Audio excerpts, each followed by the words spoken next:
December 26, 1889. A blue norther hit the Chiricahua Mountains so hard the desert forgot it was desert. 18 inches of snow in one night. The kind of cold that kills a man before he even knows he's dying. Náłéí Ashkii stood in the doorway of her wickiup, Henry repeater across her chest, watching a half-dead white man crawl through the sage on his belly toward her fire. Captain Jack Callahan. The same loud-mouthed Texas rancher who once tried to run her cattle off the sacred hot springs with a company of hired guns.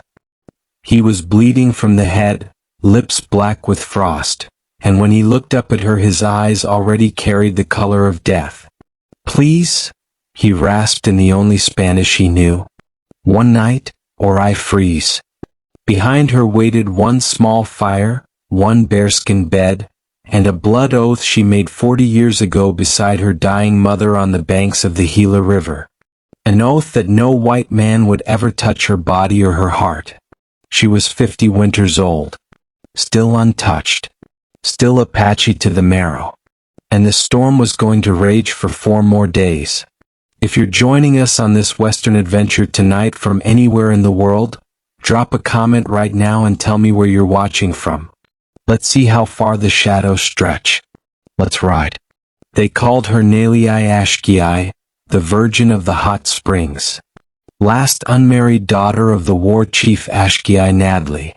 At 50 she was lean as rawhide, tall as most men, with silver-black braids that reached her waist and eyes like chips of obsidian that had seen too much. She could still put an arrow through a running deer at 200 yards and ride a paint horse bareback across country that would break a cavalry trooper's spirit in an hour. At 10 years old she had knelt in the smoke of her mother's funeral pyre and sworn on the 4 sacred mountains, "I will never give myself to a white man. Their seed brings only sorrow to our people." 40 years. Not one man, red or white, had ever broken that vow. Some tried. They limped away missing fingers or worse. Jack Callahan was 38, Irish Texas, ex-Confederate cavalry, mean with a bottle and meaner with a gun. He hated Indians on principle. But he'd watched Náłéí drop 3 of his best hands with a bow from horseback 2 years earlier and had never quite shaken the image from his dreams. December 26th he was riding the San Simon looking for strays when the norther hit like God's own hammer. His horse broke through ice, threw him, cracked his skull on a rock. 14 miles of white hell later he collapsed at the hidden hot spring camp only the old ones still remembered. Náłéí could have let him die. No one would ever know. Instead she dragged the big Irishman inside, stripped his frozen clothes with her knife, wrapped him in buffalo robes, and turned her back while the fire did its work. Night 1 was silence so thick you could taste it. He woke once, saw her sitting cross-legged on the other side of the fire cleaning her rifle, face painted half black, half red, and thought he was already in whatever hell waited for men like him. He passed out again. Day 2 the storm got worse. So did the trouble. 3 riders fought their way up the canyon, horses lathered and blowing steam. Slade, Jack's own foreman, and 2 of the worst men on the payroll. Slade wanted the ranch, the brand, and Jack dead in the snow. They followed the blood trail straight to the wickiup. Náłéí stepped out naked except for war paint and the Henry repeater. The first man who reached for iron took a .44 through the shoulder and fell screaming. The second lost his horse and half his ear. Slade fired wild, put a bullet through the doorpost an inch from her head, and she answered by shooting the hat clean off his skull. They ran like coyotes with their tails on fire, screaming about the Apache who couldn't be killed. Jack watched the whole thing from the doorway, blanket around his shoulders, blood crusted in his beard. When she walked back inside he looked at her like he was seeing the face of God and the devil at the same time. That night he spoke first. "I owe you my life." She answered without looking up from sharpening her knife. "Life is not a debt. It is a gift. Some men throw it away. You almost did." He laughed, a cracked sound. Most beautiful woman I ever saw just saved my miserable hide, and she hates me. She met his eyes across the fire. I do not hate you, Jack Callahan. Hate is a waste of heart. I simply do not trust your kind. He nodded slow. Fair enough. But I'm still breathing because of you. So tonight, I'm yours to command. The words hung between them like smoke. Night 3, the storm began to break.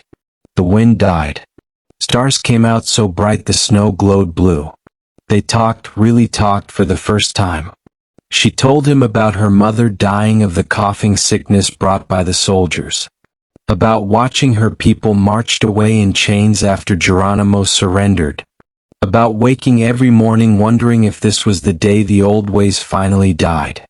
He told her about Shiloh and Gettysburg, about waking up with half his company dead and the other half screaming. About the bottle that never quite killed the ghost.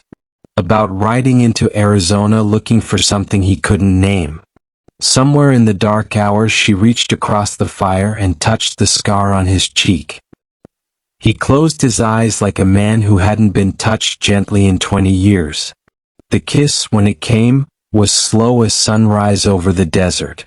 Inevitable. Sacred. She took his hand and led him to the bearskin. There, under starlight so fierce it poured through the smoke hole like silver water, Náłéí Ashkii broke the oath she had carried for 40 years. It was not surrender. It was claiming. She showed him what it meant to be loved by a woman who had never been touched by any man, red or white. He showed her what it meant to be wanted by a man who had spent his life running from everything soft. They moved together like warriors, finally laying down every weapon except skin on skin. Slow. Reverent. Fierce. Healing. When it was over she laid her head on his chest and listened to a heart that now beat for her alone. Outside, the snow began to melt into rivers. Dawn of the 4th day. The world was silver and running water. Jack knelt in the mud in front of her, hat in his hands, looking every bit the beaten soldier asking for terms. Ride with me, Náłéí. Reservation be damned. Army be damned. My people, your people, every border they ever drew, damned. Come with me to Mexico. We'll run cattle in the Sierra Madre where no one will ever find us. She looked at him for a long, long time. Long enough for the sun to climb above the mountains and turn the melting snow to gold. Then she whistled once. Her paint stallion trotted from the hidden corral. She swung up bareback, reached down and pulled Jack up behind her. Without a word she kicked the horse into a lope west toward the Palancillos. 2 riders, 1 shadow, disappearing into the rising sun. Spring 1890. Vaqueros down in Sonora still talk about the silver-haired Apache woman and the tall Irishman running 2,000 head of wild longhorns in country so rough the devil himself wouldn't claim it. They say the woman rides like the wind and the man laughs like a man finally set free. They say no army, no posse, no Apache agent has ever come back from trying to bring them in. Some oaths are made to be kept until they kill you. Some are made to be broken the night you meet the one soul worth burning the whole damn world down for. If this story hit you hard tonight, do 3 things for me right now. Smash that like button so YouTube shows it to more night owls and wanderers.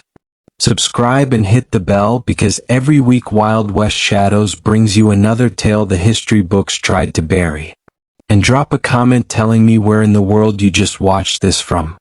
I read every single one, and I'll see you in the next shadow. Until then, keep your heart wild and your powder dry, partners. We ride at midnight.